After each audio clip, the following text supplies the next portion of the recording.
What's up, ladies and gents? It's your boy Jermaine Event, main on MMA, and today, ladies and gents, we are checking out a video from the channel Cloister once again, and this is about the fight from yesterday, Tyson Fury versus Oleksandr Usyk 2. This is the harsh reality of Fury Usyk 2. So let's check that out and give you some reactions afterwards, ladies and gents. We'll talk about that fight a little bit. Alright fellas, we finally saw the highly anticipated rematch between Oleksandr Usyk and Tyson Fury. It certainly didn't disappoint. It was such an exciting matchup going in purely because it was just so 50-50. Yet Oleksandr Usyk would end up taking home the victory and protecting his undefeated record. Whilst Tyson Fury has been sent home packing with his future in doubt. With so much that just happened, we need to talk about what happened in the fight as well as what can we see in the future for the pair. But just before we get into that, if you love everything boxing, you've absolutely found yourself in the right place. My name is Cloister and I make videos on everything boxing straight after it's happened.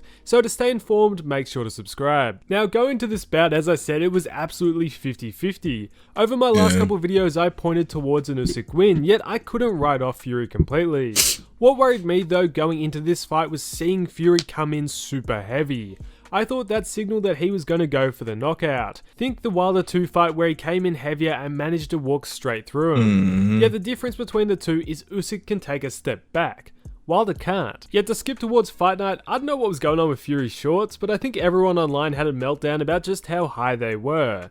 It was just comically high. Yet aside from Fury's shorts, the theatrics before the fight was amazing, with the Saudis once again putting on a great show. Some of the best production value I think currently in any sport. Then we finally saw the two enter the ring and the fight was on. I was expecting a bit of a slower start from Usyk, and that's what we kinda saw. Fury pushed the pace from that opening bell. In these early rounds I thought Fury was doing a solid job. He was pushing Usyk back Fury was doing he held good the first center 2 of the ring rounds. and was flicking out that jab with speed. But as the rounds progress, out comes Usyk. I sent out a message in the group chat like, Fury looks great through 2, and then it kind of like wasn't the same so far. Usyk's just so good.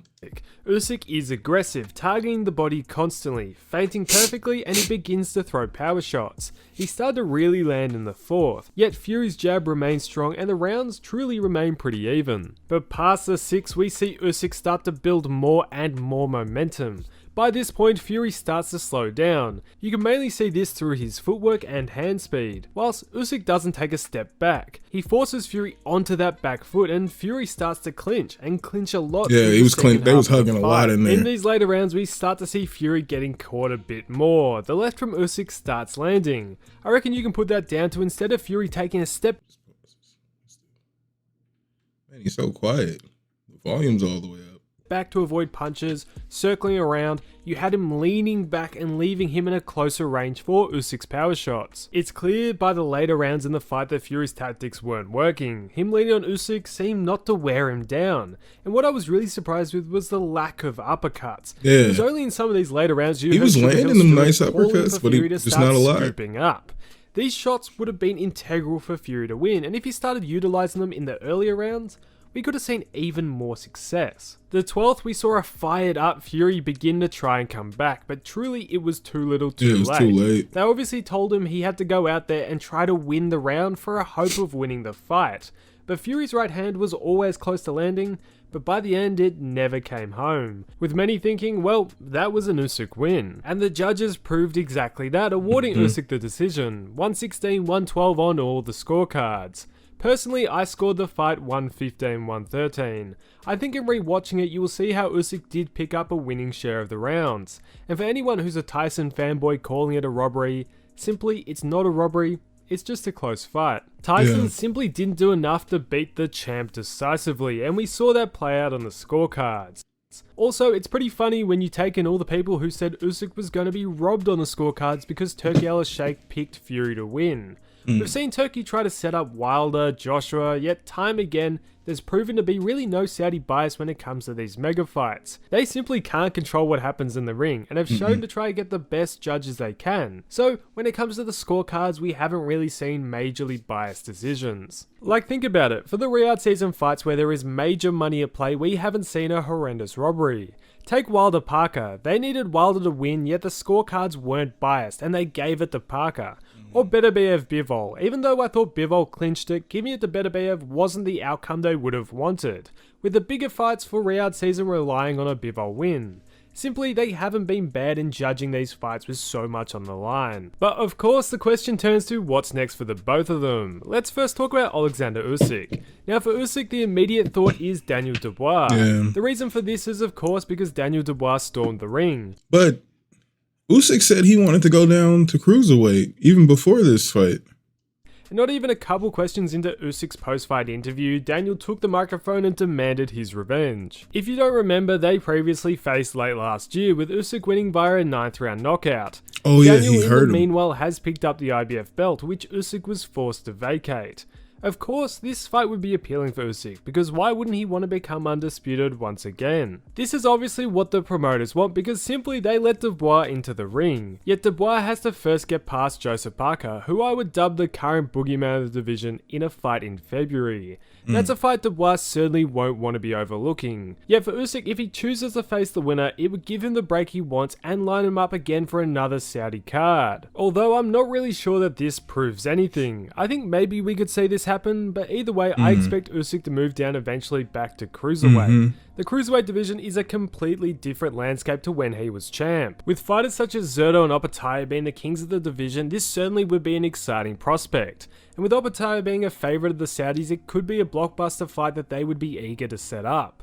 Usyk either way has a very exciting future in the sport, with an incredible amount of pathways he could go down. But then you have the other side of the coin, being what's next for Tyson Fury. After this fight, we saw Fury still claim that he won, although no matter what, he is going home with 2 losses on his record. For Fury, his road back to being a world champion will be incredibly narrow. 3 of the belts are tied up with Usyk, and the other is with Dubois. If Usyk doesn't vacate the belts and carries on, what could Fury explore in the meantime? Well, all the fans will be pointing towards Fury versus Joshua. Although there would be no belts involved, it would still be a mega fight. A fight that would easily sell out Wembley. However, rumour on the street is Anthony Joshua will end up fighting on another Riyadh season card early next year against an opponent such as a Big Bang Zhang. Either way, Fury will end up taking a break. So maybe after Joshua takes this stay busy fight, we could see them both back in the ring near to the end of next year. If Usyk did end up vacating the belts, I'm sure some belt organisation would be more than happy to skip the rankings and set up Joshua versus Fury for those sweet juicy sanctioning fees. Of course with Fury there'll also be talks of retirement, as usual, but I would be surprised if this is the last time we see the Gypsy King. Although he's in a position where I would be surprised if he takes a stay busy fight. I would think there's only big fights left for Fury, but who knows, I guess only time will tell. It doesn't matter which way you had the bout, this is another fight where I point to and go, this is another example of a great event for boxing. It puts boxing back on that world stage and brings an exciting and competitive fight to the people. What more could you really ask for? Talking about the undercard, there were of course a lot of controversial moments which I'll touch on in the coming days. Of course there was that controversial decision against David Allen, there was that solid win by Boachuk which will set up many more major fights at the super welterweight division, and then the crown jewel of the undercard, Moses Hatuma coming out with a statement win, which I said in my last video, you just can't miss it, and it certainly didn't disappoint. But now I want to hear all your thoughts. Who did you see taking home the victory? Did you have Usyk up or did you have it for Fury? As well as what do you think is next for the pair? Who do you see them versing next? Let me know all your thoughts down below. If you did enjoy the video, please consider liking. Shout out to Cloister for the great video. I think it's like pretty obvious that Usyk is already one of the greatest boxers we've ever seen, and if he moves back down and reclaims the cruiserweight belt, like, dude, he's the best. You know, he's gonna be one of the GOATs. He's already one of the GOATs. It's hands down. He's one of the greatest. So whatever he's doing next, I want to watch. If he fights Dubois, or if he moves back, down to cruiserweight, I would like to see it. You know, I would like to see it. As for my boy Tyson Fury, you know, I picked Usyk to win the fight. I thought he won the fight. Even the AI judge thought he won the fight. I just,